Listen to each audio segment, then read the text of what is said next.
version. Now here all we're going to do is take a half a cup of white sugar and brown sugar and mix that together so we have our sugar mixture.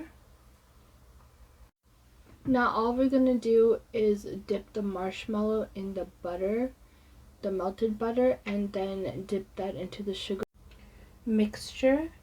And then we're going to take the phyllo dough and cut that into square shapes, and we're going to put that into the center of the phyllo dough, and then around it we're just going to put the butter, the melted butter, just so it could adhere all together.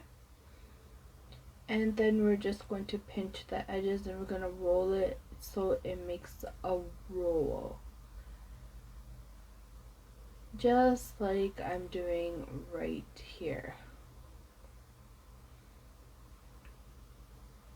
And then you're going to put this into a pan and then butter the top, and this is what it looks like all together. When you cut into it and you don't see the marshmallow, you see the hollow part, that is representing Jesus, that he is alive and not in the tomb anymore.